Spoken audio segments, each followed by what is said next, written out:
I think I'm picking up on a trend. Walk with me. If you click on this comment, it'll take you to a little local news bit about this guy, Lee Vogler. He's a city councilman in Danville, Virginia, and he got set on fire at his office today, July 30th.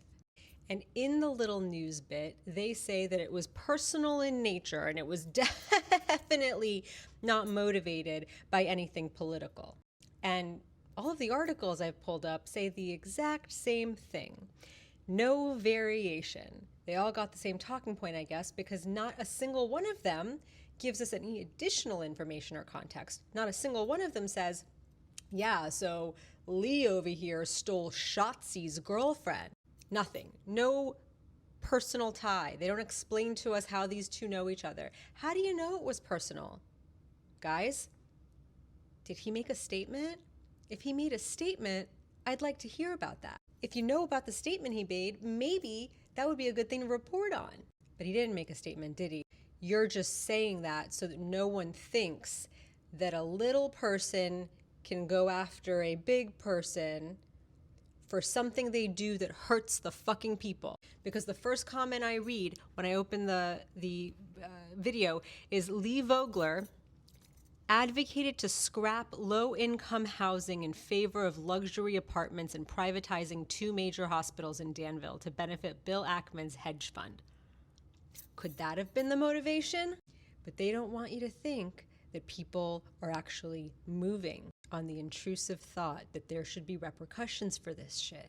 I did say that it reminded me of something. I did say that I'm noticing a trend, didn't I? Because this guy apparently walked into a New York City skyscraper with that.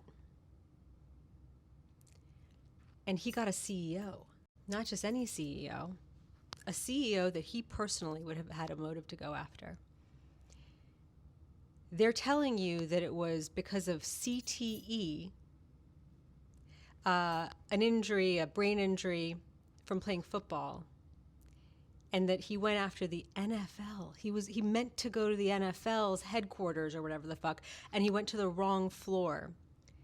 This guy, with that determination in his walk, went to the wrong floor, just happened to get a Blackstone CEO, and the news doesn't want to refer to her as the CEO. They want you to think that he was so motivated by something that happened to him when he was in high school.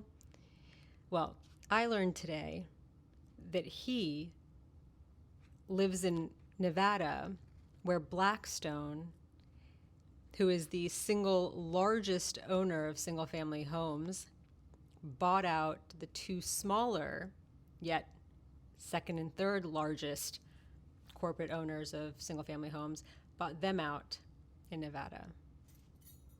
And he's a guy who works in the industry, in the Vegas, Nevada industry, making like $30,000 a year, maybe $40,000 or $50,000 a year, but certainly, likely can't afford a home.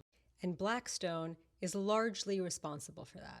And I imagine that that's something that is affecting his day-to-day. And yet, they give us this. They knew that we were going to laugh in their faces if they called this a manifesto. They knew that we were going to laugh in their faces if they wrote a manifesto. So instead, they give us this chicken scratch on a torn out piece of paper from a notebook that says plan, pause, reflect, and flourish. CTE, chronic traumatic encephalopathy. Study my brain, please. I'm sorry. Tell blank I'm sorry for everything. Computer password, CTE research. What is a kid who played high school football 10, 15 years ago? What does he have to do with the NFL? Nothing? And I think it's really funny that they immediately got us a photo of him in a football uniform, but I don't have any other context about him, who he is, what he does. Have we seen a yearbook yet? Have we confirmed the whole football thing? I saw a video earlier today of someone breaking down how that photo appears to be AI. And they zoomed in on the lines around the face and the head, and then the lines around the shoulder pads and the rest of the body. And there's the crispness, and then there's the fuzziness, and it appears that this person's face was not actually against this backdrop.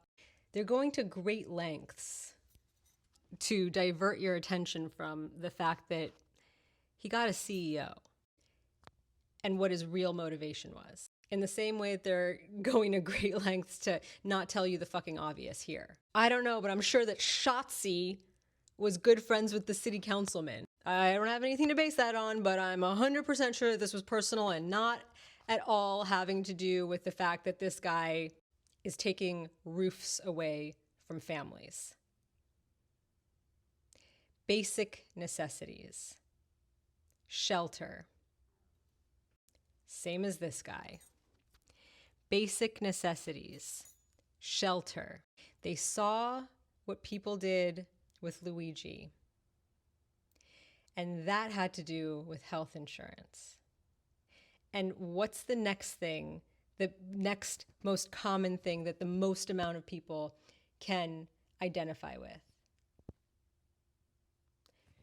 Shelter, the lack of it. And if you think that these things are unrelated, I don't know what to tell you. But I do have something to say to this person who gave a statement to the news. I can't see behind the thing, but the something senseless act of violence has to stop. This type of senseless act of violence has to stop. You do not have the right as a human being to get upset with someone enough to lash out and attempt to harm them in any way, much less this way. I need you to save that energy, okay, for the people who are actively harming you and your communities with paper and pen, legislating everything away from you. You have nothing, and you will have nothing if you continue to insist to not see those acts as acts of violence against you.